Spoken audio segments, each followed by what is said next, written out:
Bollywood నటసింహం Hindupuram MLA Nandamuri Balakrishna ఒకవైపు సినిమాలు మరోవైపు రాజకీయాలలో దూసుకుపోతున్నారు. ఎప్పుడూ ప్రతి పార్టీ మీటింగ్ లో చురుకుగా పాల్గొనే బాలయ్య ఇటీవల రాయలసీమలో జరిగిన సూపర్ 6 సూపర్ హిట్ సభకు హాజరు కాకపోవడంతో అభిమానుల్లో కలకలం రేగింది. ఇక ఈ సభలో ఆంధ్రప్రదేశ్ మంత్రి పయ్యావుల కేశవ్ మాట్లాడుతూ బాలయ్య గారు కాస్త అనారోగ్యంతో ఉన్న కారణంగా సభకు రాలేకపోయారు అని ప్రకటించారు.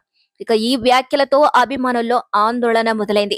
సోషల్ మీడియాలో బాలయ్య ఆరోగ్య పరిస్థితి ఎలా ఉంది, ఎక్కడ చికిత్స పొందుతున్నారు అంటూ ప్రశ్నలు వెల్లువెత్తుతున్నాయి. అయితే ఇప్పటి వరకు బాలయ్య నుంచి ఆయన కుటుంబ సభ్యుల నుంచి ఎటువంటి అధికారిక ప్రకటన వెలువడలేదు.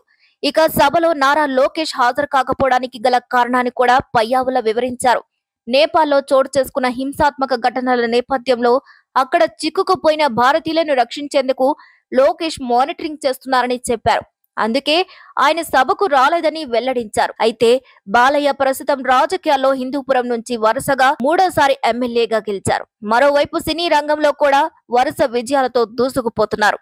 ఇప్పటికే 4 హిట్ సినిమాలతో దూకుడు చూపిన ఆయన ఇప్పుడు అఖండ 2 సినిమా షూటింగ్ లో బిజీగా ఉన్నారు. ఈ సినిమా ప్రేక్షకుల ముందుకు రావాల్సి ఉండగా విఎఫ్ఎక్స్ పనుల కారణంగా ఆలస్యమవుతుందని చిత్ర బృందం ప్రకటించింది. అయితే రిలీజ్ డేట్ మాత్రం ఇంకా వెల్లడించలేదు. అయితే మాస్ లో భారీ ఫాలోయింగ్ ఉన్న బాలయ్య స్వల్ప అనారోగ్యానికి గురయ్యారని తెలిసి అభిమానులు ఆందోళన వ్యక్తం చేస్తున్నారు. ఇక బాలయ్య ఆరోగ్యం బాగుండాలని సోషల్ మీడియాలో ప్రార్థనలు చేస్తున్నారు. త్వరలోనే ఆయన ఆరోగ్యంపై అధికారిక క్లారిటీ వస్తుందని ఆశాభావం వ్యక్తం చేస్తున్నారు. మొత్తానికి సూపర్ 6 సూపర్ హిట్ సభకు బాలయ్య రాలేకపోవడం ఆయన ఆరోగ్యంపై ఊహాగానాలకు దారితీస్తుంది. అయితే అభిమానులు ఒక్కటే కోరుకుంటున్నారు, తమ నటసింహం త్వరగా కోలుకొని తిరిగి ప్రజల ముందుకు రావాలని. మరి ఈ వీడియోపై మీ అభిప్రాయాన్ని ఖచ్చితంగా కామెంట్ ద్వారా తెలియజేయండి. మరిన్ని వీడియోస్ కోసం మా ఛానల్ ని లైక్ చేయండి, షేర్ చేయండి, సబ్స్క్రైబ్ చేయండి.